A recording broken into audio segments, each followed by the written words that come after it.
Òscar, els microserveis resolen problemes o els distribueixen?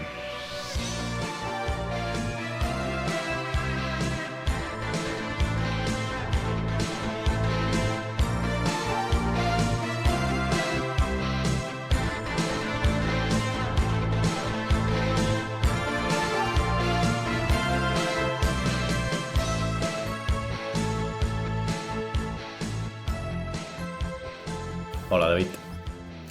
Crec que fan les dues coses. Malauradament, estem en un punt en el qual els microserveis o l'arquitectura de microserveis no deixa de ser una eina, deixa de ser una tècnica per avançar o per desenvolupar, però tot depèn de quina decisió ens porta i quin és l'entorn en el que estem per fer-lo servir. Llavors pot arribar un punt en el qual ens trobem que sí, ens pot donar beneficis, tenim un sistema que està molt acoplat, que el volem desacoplar i tal, però hi ha altres casos en els quals ens podem trobar en què ho estem fent servir per afegir-nos a una moda, una tendència, perquè és el que t'identifica com una companyia moderna, com un projecte modern, i aquí potser és on comencen els problemes. Crec que toques un tema interessant. Crec que com en tantes altres coses en el món de la tecnologia i en el món en general, estem adoptant un disseny o estem adoptant una arquitectura havent oblidat què ens va dur a necessitar-la i quines motivacions existien en les empreses que, una mica per accident, s'ha de reconèixer, van adoptar arquitectures orientades a servei i orientades a microservei. Jo crec que els arguments per adoptar una arquitectura orientada a microservei són encara vàlids i ho seran durant molt de temps. Hi ha els arguments típics en relació al desenvolupament independent, en relació al poder reemplaçar parts d'un sistema diguem-ne, a trossos, sense haver de refer grans parts del sistema. Totes aquestes coses continuen sent vàlides, però sempre hi ha el parany d'adoptar arquitectures i prendre decisions tècniques només per una qüestió històrica.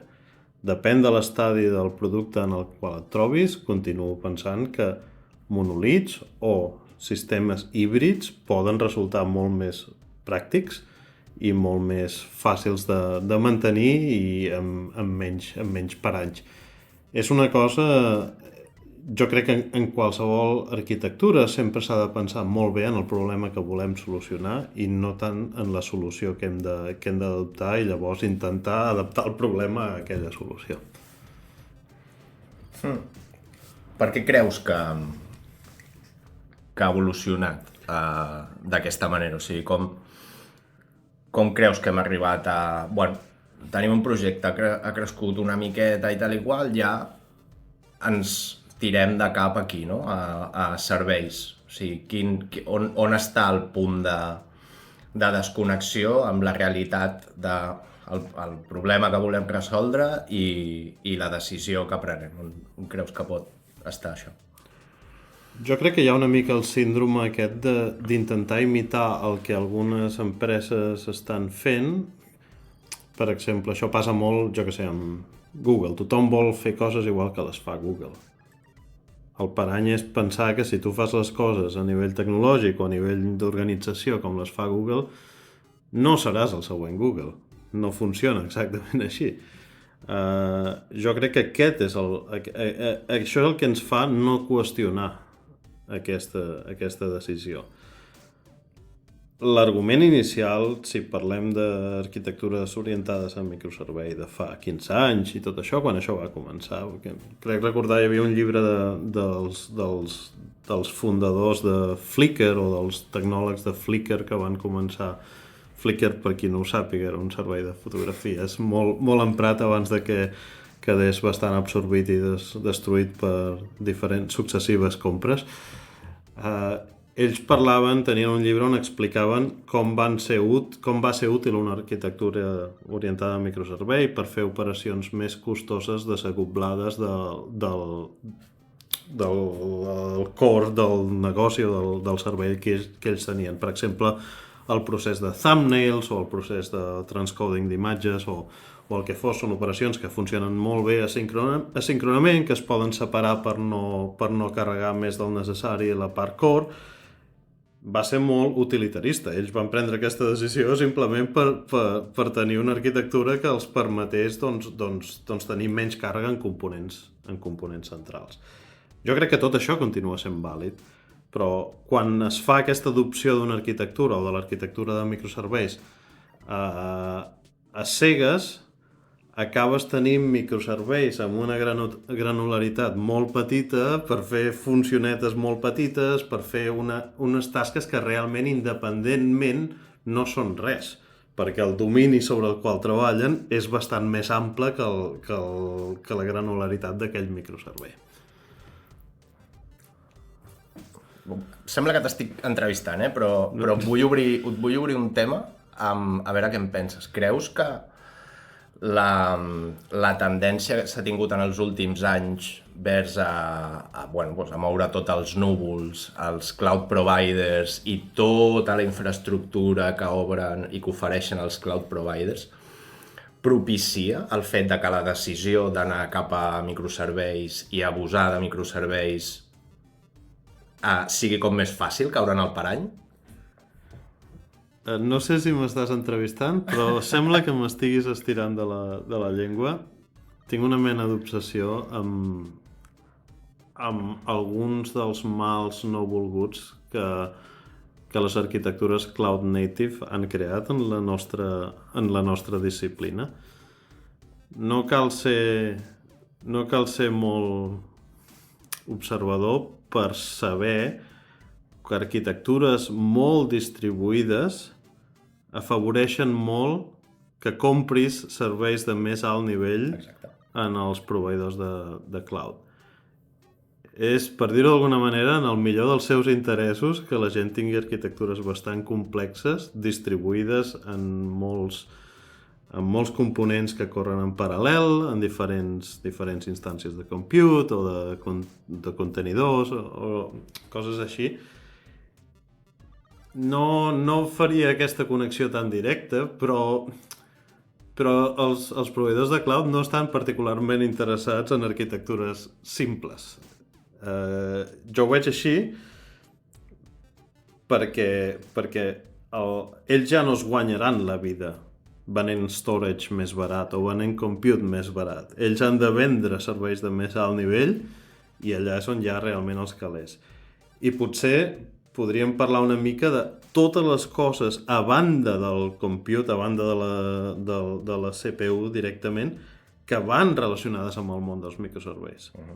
Tu quan tens un mesh de centenars de serveis que poden parlar amb altres centenars de serveis, comences a tenir unes necessitats en quant a observabilitat, en quant a tenir gateways de APIs, en quant a tenir proxies, service discovery, fallbacks quan un servei no és iniciable. Totes aquestes complexitats, oblidem el tema cloud, són complexitats que en algun moment els teus equips de desenvolupament hauran de patir. No sé, crec que és un punt interessant. Crec que també, no sé, a banda del tema infraestructura, potser, quina opinió tens en quant a altres costos que això crea en un equip, per exemple, temes de continuous integration o temes de continuous deployment, coses d'aquest estil. Com ho veus? Creus que també hi ha una part d'això que queda molt amagada en l'arquitectura de microserveis? Quines altres coses penses que hi ha darrere d'aquesta arquitectura? Sí. Primer el que penso és que l'arquitectura de microserveis, com començàvem, no? Té una part positiva que ben emprada pot donar beneficis, una part mal entesa pot donar bastants perjudicis a qui la fa servir, però després crec que al prendre aquesta decisió d'anar cap a microserveis o serveis, potser en molts dels casos, quan es prenen aquestes decisions, l'únic que s'ha explorat realment de l'arquitectura de microserveis és la punta de l'iceberg. Crec que hi ha molt més per sota. Crec que arribar a prendre una decisió de, ostres, per què la meva aplicació o el meu servei, que ara més o menys té un volum de tràfic, potser tinc unes projeccions i tal, per què ara prenem la decisió de moure-la en diferents serveis? Crec que això té implicacions, i té implicacions, com bé dius, no? A nivell de continuous integrations, mantenibilitat, evidentment, des de desplegar un monolit, tal com el tinguis, a desplegar independentment 7-8 serveis que et puguin servir la mateixa funcionalitat, però més desacoplat. Hi ha molts articles, no? Moltes newsletters, molts missatges que es reben en xarxes socials, doncs això, no? De gent que fa posts d'arquitectura, de tecnologia i tal. Moltes vegades es veuen aquests diagrames, no? Així és com Netflix escala el seu servei de streaming. Així és com Slack processa 200.000 missatges per unitat de temps. Clar, preguntes que jo em faig és, per experiència, no? Perquè m'ho he trobat en empreses de no, ara hem d'anar a microserveis, hem de fer aquesta tecnologia, ho hem de moure, tal, hem de comunicar-nos de manera síncrona, hem de fer servir bé, vale, sí.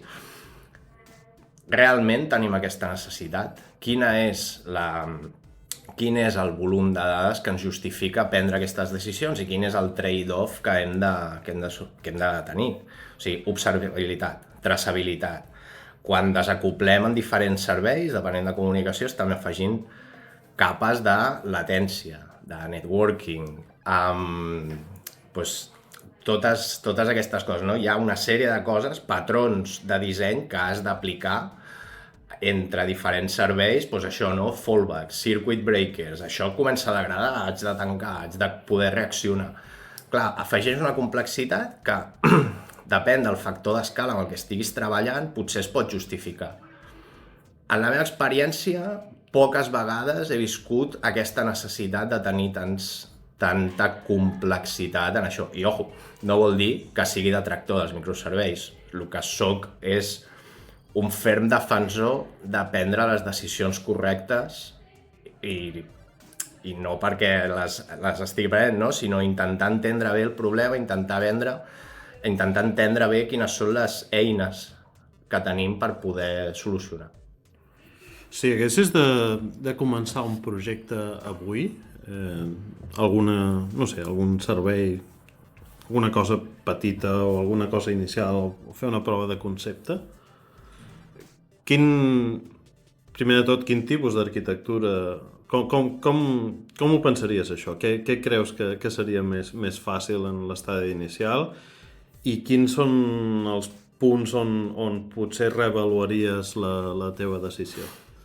Bueno, tinc un exemple. Ara estic fent un petit projecte personal i estic buscant la major simplicitat possible. Primer perquè ho estic fent en el meu temps lliure, ¿vale? No és un projecte professional, però crec que les mateixes guies de decisió poden aplicar també, no? Intentar tenir la menor mantenibilitat, intentar tenir la major velocitat a l'hora de desenvolupar i sobretot buscar eines que em solucionin el que necessito, no? Estic fent un servei, és un backend amb una UI, té una API i ens comuniquem d'aquesta manera. O sigui, el més senzill possible. Ho tinc tot en el mateix repositori, estic fent servir Python, un framework de Python que va superbé per fer APIs.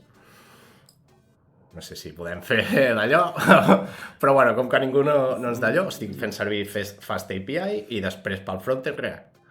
Vale? I quan ho hagi de desplegar, ho desplegaré tot junt de la manera més senzilla.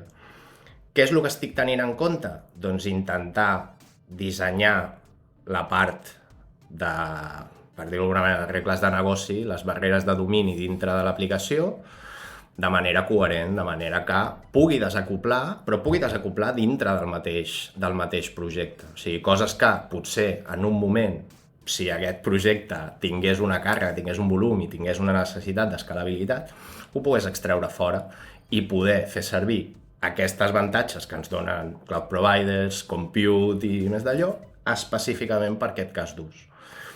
Crec que el disseny intern, no? com organitzar el nostre codi, com posar bé aquestes barreres de domini, com assegurar-nos de que aquesta part pot parlar amb aquesta però no té un acoplament necessari, vale? Poder posar aquestes interfaces necessàries i crec que és el que a mi m'està anant bé.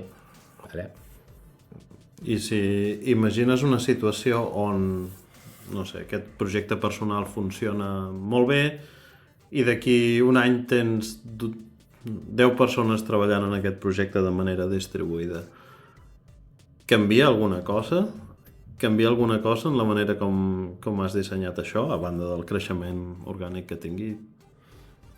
Depèn una mica d'allò, però realment la natura del còdig no crec que tingui a veure o no veig relació amb l'equip que hi treballa. Pots treballar de manera distribuïda, tenir 12 persones, un que estigui, no sé, a Sud-amèrica, un altre a Londres, un altre a Tailàndia, random països, però realment anar a microserveis o tenir-ho en un mateix projecte que es desplega com un únic artefacte i tal, aquí no veig com pot afectar, com hauria de prendre una decisió.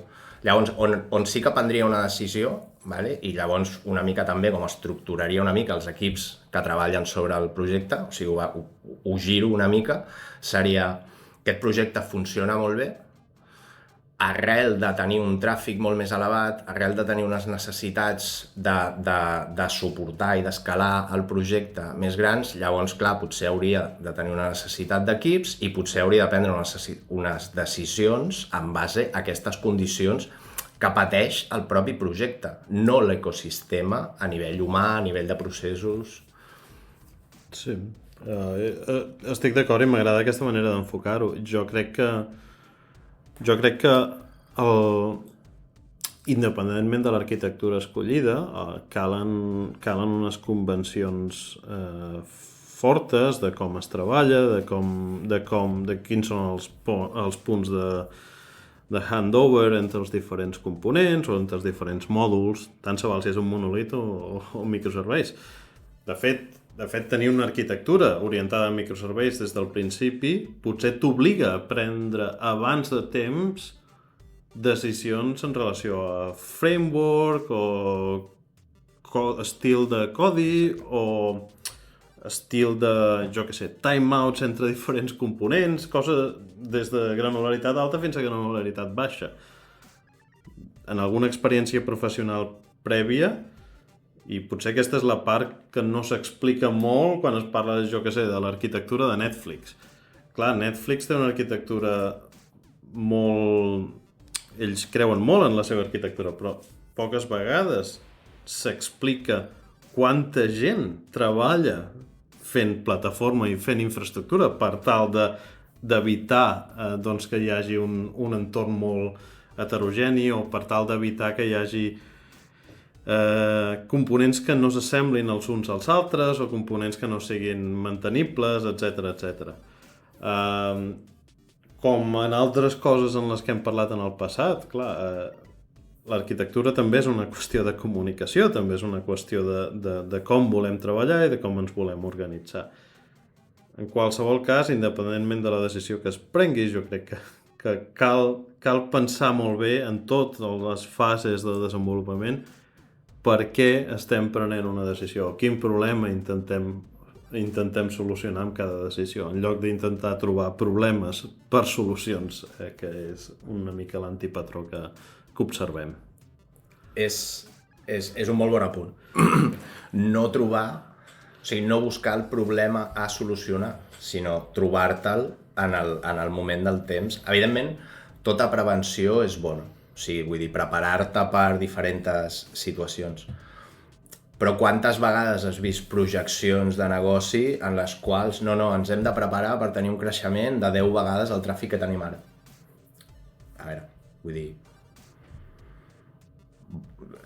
d'on surten aquestes projeccions? Sí, pot ser que hi hagi un creixement, però hi ha moltes variacions respecte a això. O sigui, jo he estat a diversos llocs amb els quals, vull dir, amb unes condicions de tràfic de volum no exagerades, diré no exagerades, un tràfic normal per lo que és una aplicació que opera doncs, a nivell europeu, posem. O sigui, roadmaps de canvis de decisions, però estem parlant inclús de canvis de llenguatge de programació. Sí, sí.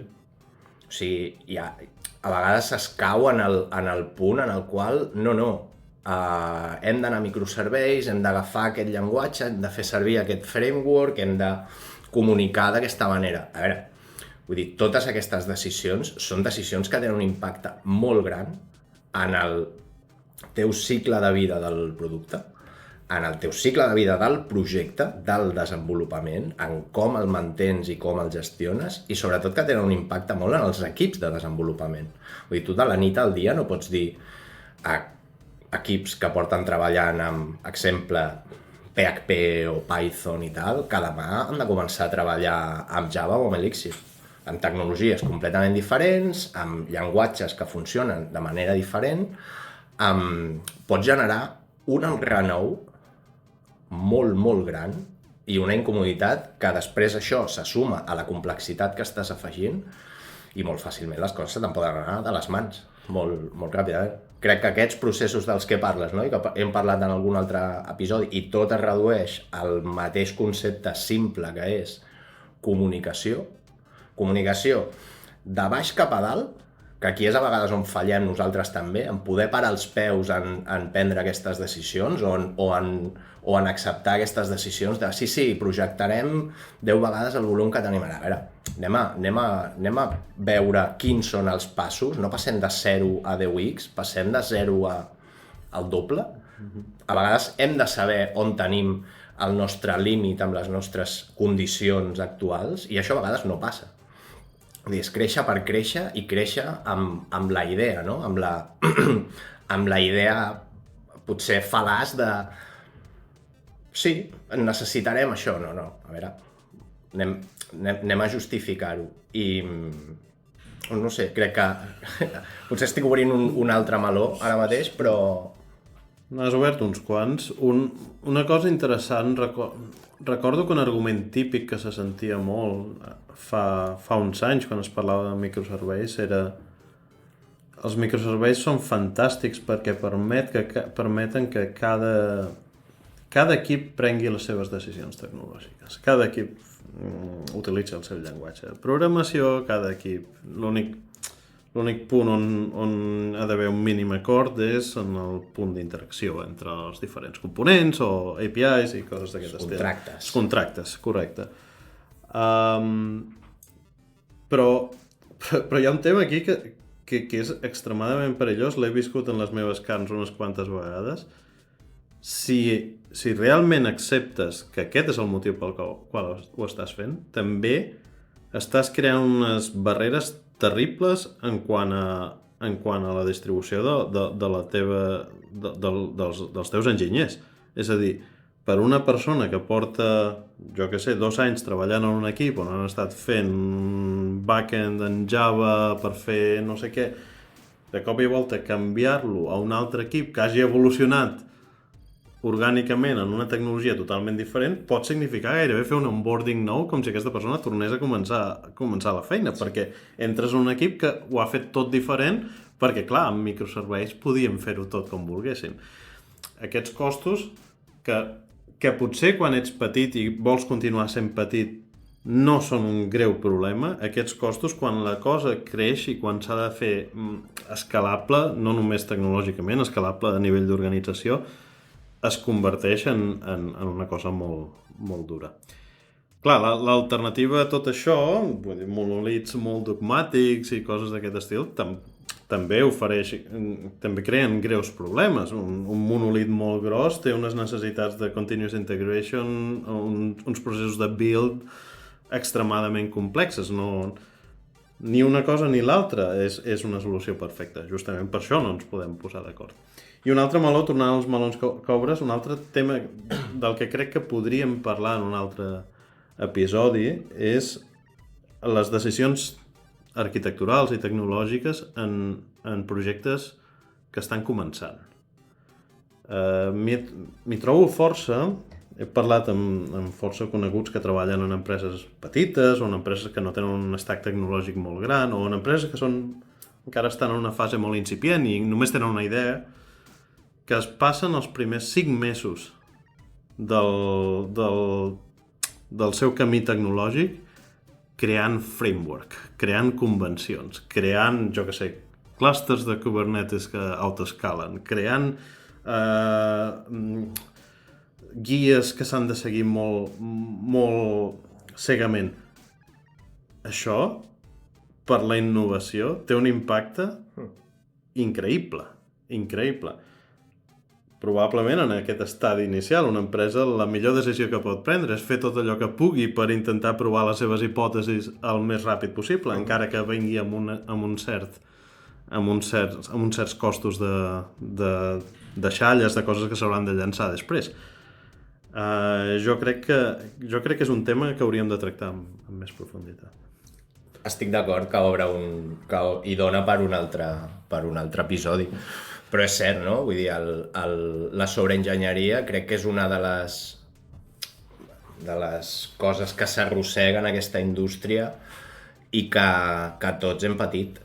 I que a vegades hem caigut també, perquè, a veure, vull dir, jo no m'excloc, jo també em mantinc al dia, m'agrada llegir, m'agrada estar al dia de les últimes tecnologies i a vegades, ostres, també t'agradaria provar coses noves i a vegades intentes introduir. Però clar, potser com que ja som vells i ja n'hem passat unes quantes, ens n'adonem a vegades que aquestes decisions venen amb un cost afegit, amb un cost de mantenibilitat i amb un cost que és una decisió que potser per tirar-la enrere després has generat una quantitat de deute tècnic que és molt difícil desfer. Sí. Vale? I m'agradaria enllaçar amb una cosa que has dit abans, no? Un argument que es fa servir, no? En aquests, no? Per fer servir microserveis tindrem la possibilitat de que els equips treballin de manera més independent i tal. Independència no vol dir anarquia. Autonomia no vol dir anarquia. Jo és una cosa que valoro i que crec que a vegades es malentén molt ràpidament. Vull dir, que cada equip faci el que vulgui no vol dir que tota la roda giri al mateix so. I això es contraposa molt amb aquest concepte, no? Comunicació. Vull dir, tu pots tenir equips que treballin de manera independent, que tinguin llibertat per prendre decisions, però han d'estar tots una mica emmarcats en un marc global, no? O sigui, unes decisions que es prenguin de manera consensuada, tenir clar quins són els objectius de cada equip, de cada servei, vale? I han de convergir en algun punt, aquests serveis, han de convergir en un punt únic que és el valor que la plataforma afegeix al teu producte, a la teva companyia, al teu negoci. Si això no passa, acabes tenint això, no?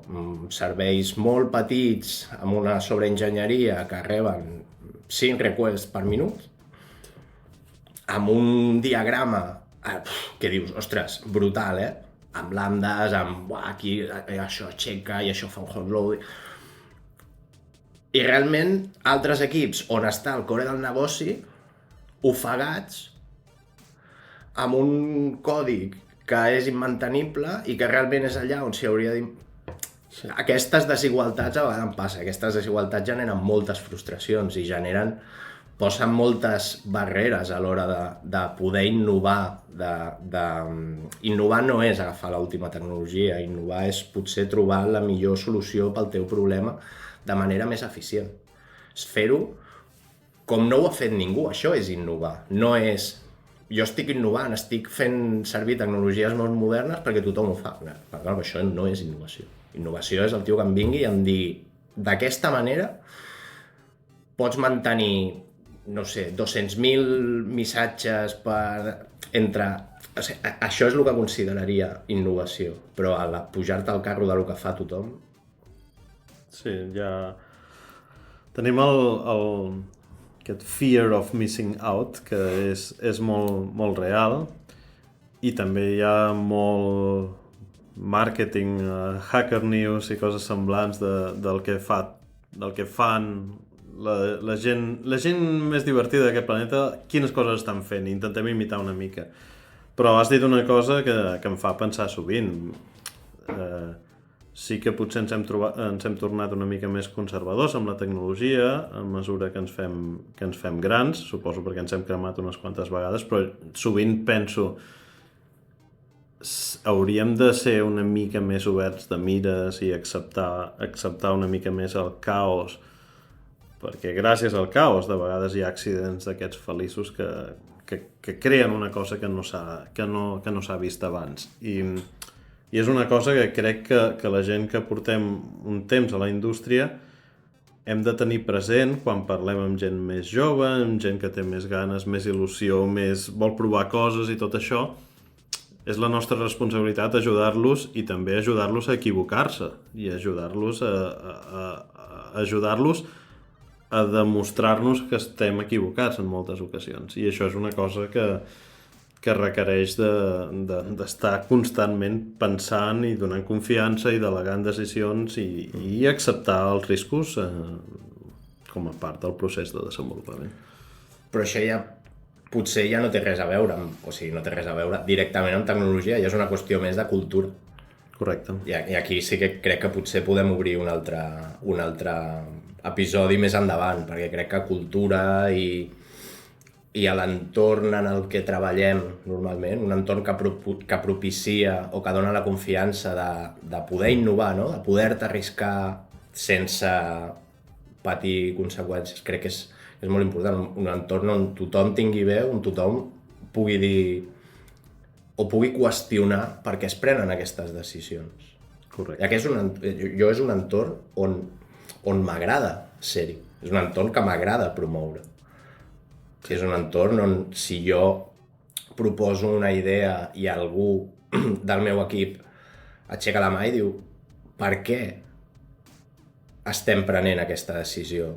I és igual qui sigui, ja pot ser un júnior, un sènior, un principal, tot el mateix. O sigui, un entorn on algú pot aixecar, pot qüestionar una decisió que s'està prenent, una direcció, que et pugui dir això, per mi és un entorn segur, és un entorn bo. I és un entorn on aquestes decisions després, potser, tens el framework per suportar-les, no? Per poder dir, vale, microserveis sí, microserveis no, events sí, events no, cloud sí, cloud no, aquesta és una altra, sí, que podem... però al final és això, no? Tornem a lo mateix, la tecnologia, les decisions d'arquitectura, al final és elecció d'una eina. En realitat, com sempre, l'experiència diu que gran part dels problemes de la tecnologia no són problemes tecnològics i són problemes de com es fan les coses, de com col·laborem, de com comuniquem. Crec que això també dona a parlar bastant quan es parla de coses com això del 10x engineer i coses d'aquest estil. Clar, realment el que és molt important és pensar que el software que s'escriu és una cosa que s'ha d'adaptar a unes necessitats i quan podem estalviar-nos escriure el software, doncs segurament és que hem trobat una solució paral·lela. Tot això són coses que hem de tenir presents. Sembla que en aquest episodi hem fet una mica de fork i a partir d'ara tenim uns quants temes més a tractar. Serà un plaer. Aquest del TENEX m'agradaria que també en parléssim. Sí, és una cosa molt controvertida. Gràcies, David. Gràcies, Òscar. Fins aviat.